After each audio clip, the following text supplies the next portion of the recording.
তুচ্ছ ঘটনা নিয়ে সাভারের আশুলিয়ায় বেসরকারি ড্যাফোডিল ও সিটি ইউনিভার্সিটির শিক্ষার্থীদের মধ্যে রাতভর ব্যাপক সংঘর্ষে পুরো এলাকা রণক্ষেত্রে পরিণত হয়। এ ঘটনায় আহত হয়েছেন শতাধিক শিক্ষার্থী এবং বেশ কয়েকজন নিখোঁজ রয়েছেন বলে দাবি করেছেন শিক্ষার্থীরা। এখনও সেখানে থমথমে অবস্থা বিরাজ করছে। বিস্তারিত জাহিদুর রহমানের রিপোর্টে। রোববার মধ্যরাত থেকে ভোর পর্যন্ত চলেছে সিটি ইউনিভার্সিটি ক্যাম্পাস। তীব্র সংঘর্ষ, ভাঙচুর আর আগুনের লেলিহান শিখা ঘুম কেড়ে নেয় স্থানীয় বাসিন্দাদের। আইন শৃঙ্খলা রক্ষাকারী বাহিনীর নির্লিপ্ততার বিপরীতে ভয় আর আতঙ্ক নিয়ে বিভীষিকাময় এক রাতের সাক্ষী হয়েছে সাভারের খাগান। সিটি ইউনিভার্সিটির এক শিক্ষার্থীর মোটরসাইকেল থেকে থুতু ফেলা নিয়ে ঘটনার সূত্রপাত।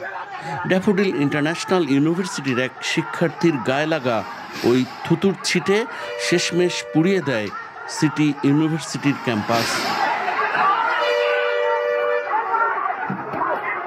দুই বিশ্ববিদ্যালয়ের শিক্ষার্থীদের মধ্যে সংঘর্ষ ধাওয়া পাল্টা ধাওয়ার এক পর্যায়ে সিটি ইউনিভার্সিটির শিক্ষার্থীরা পিছু হটলে আক্রান্ত হয় সিটি ইউনিভার্সিটির ক্যাম্পাস।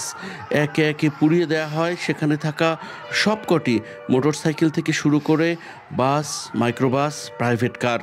তাণ্ডব চালানো হয় ক্যাম্পাসের বিভিন্ন স্থাপনায়।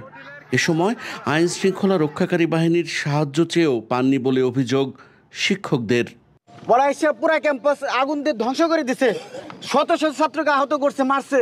8টা থেকে আমরা 4টা, 4:30 পর্যন্ত প্রশাসনের অনেক সহযোগিতা চাইছি আমরা, কিন্তু এখন পর্যন্ত না সেনাবাহিনী না পুলিশ। অনেকের সাথে হাতে ধরে পায়ে ধরে কান্না করছি যে আপনারা আসেন আমাদের রক্ষা করেন, কেউ আমাদের রক্ষা করতে আসে নাই। রাতের ভয়ঙ্কর হামলা থেকে বাদ পড়েনি সিটি ইউনিভার্সিটির ছাত্রী হলের শিক্ষার্থীরাও।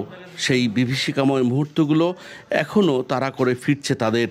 আমাদের ঘুমন্ত শিক্ষার্থীদের উপর আক্রমণ করা হয়েছে। কালকে রাতে আমার জীবনের সবচেয়ে ভয়ঙ্কর রাত ছিল। আমি চাই না আমার জীবনে 27 তারিখ তার জীবনে ফিরে আসুক। বাইকে থেকে থুতু ড্যাফোডিলের এক স্টুডেন্টের গায়ে লাগে, তো পরবর্তীতে সে সরিও বলছে যে আমার ভুল হয়েছে, কিন্তু সরি বলার পরে তারা ব্যাপারটা ওইভাবে নেয় নাই। হামলা করতে করতে প্রথমে আমাদের ক্যান্টিনে ভাঙচুর করে এবং গিয়ে মেয়েদের হলেও প্রবেশ করার চেষ্টা করে। বাস পোড়াইছে হচ্ছে 4টা, ঠিক আছে, আর আমাদের স্টুডেন্টদের জন্য যেগুলি গাড়ি ছিল ওগুলি তো পোড়াইছে। পুলিশকে ফোন দেওয়ার পরে পুলিশ এই কথা বলে যে আপনাদের কি এখনো মারামারি চলতেছে? আমরা যখন বলি জি চলতেছে, তারা আর কোনো সদুত্তর দিতে পারে না। সকালে সিটি ইউনিভার্সিটি ঘুরে দেখা গেছে চারপাশে ছড়িয়ে ছিটিয়ে রয়েছে ধ্বংসযজ্ঞের ক্ষতচিহ্ন। কবে নাগাদ বিশ্ববিদ্যালয়টি স্বাভাবিক কার্যক্রমে ফিরবে তাও এখনও নিশ্চিত নয়। অন্যদিকে পাল্টা হামলার আশঙ্কায় সতর্ক অবস্থানে রয়েছে ড্যাফোডিল ইন্টারন্যাশনাল ইউনিভার্সিটির শিক্ষার্থীরা। তবে পরিস্থিতি শান্ত রাখতে উভয় পক্ষকে সংযত হবার আহ্বান জানিয়েছে প্রশাসন।